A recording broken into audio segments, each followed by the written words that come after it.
রান্নার আগে এরকম কাঁচা কাঁচা টমেটো খেতে কার কেমন লাগে সেটা জানি না, কিন্তু আমার কাছে কিন্তু অনেক বেশি ভালো লাগে। একটা সময় ছিল যখন একদমই ভালো লাগতো না, মানে কেমন একটা জানি টক টক ভালোই লাগতো না, কিন্তু ইদানিং দেখতেছি মানে এটা অন্যরকম একটা টেস্ট।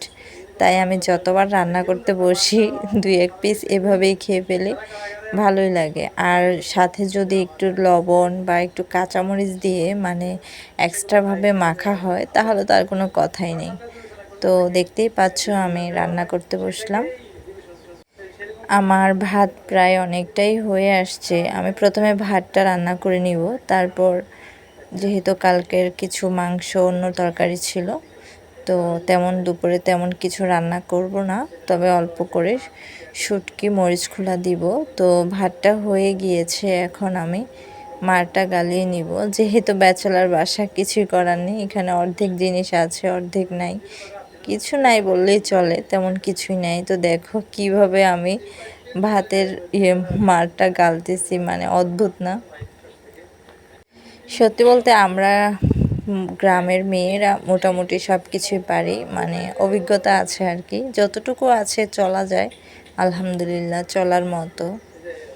তো ভাত রান্নাটা প্রায় অনেকটাই শেষ।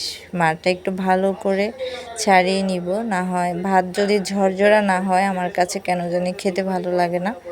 অনেকে নরম ভাত খেতে পছন্দ করে, কিন্তু আমার কাছে ভাত যদি একটু ঝরঝরে মানে সুন্দরভাবে হয় তাহলে সেটা মানে ভর্তা দিয়ে খেতে আরও বেশি ভালো লাগে। মানে যদি কোনো তরকারিও ভালো না লাগে খেতে, তারপরও ভালো লাগে। আর যদি ভাত সুন্দরভাবে রান্না করা না হয় তাহলে যত মজার সবজি মাংস যাই রান্না করা হোক না কেন আমার কাছে কেন জানি না একটু ভালো লাগে না। তো তোমাদের সাথে কথা বলতে বলতে আমার রান্না বান্না মোটামুটি শেষের দিকে বললেই চলে, রান্না প্রায় অনেকটাই শেষের দিকে। এখন আমি তরকারিটাও রান্না করে নিব। টমেটো দিয়ে একটু রসুনটা একটু বাড়িয়ে নিয়েছি। শুটকির একটা মরিচ খোলা রান্না করব, কারণ শুটকির এই মরিচ খোলাটা আমার কাছে কেন জানি ভালো লাগে। একটু মরিচ পেঁয়াজ একটু রসুন বাড়িয়ে দিয়ে তারপর মানে টমেটো দিয়ে এটাকে রসালো করে একটা ভুনা করব, একদমই ঝোল রাখবো না। ঝোল থাকলে তেমন একটা আমার কাছে ভালো লাগে না।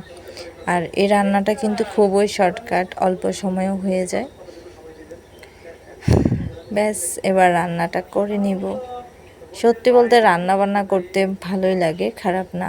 আর নিজের রান্না নিজেকেই করতে হবে। আল্লাহ হাফেজ।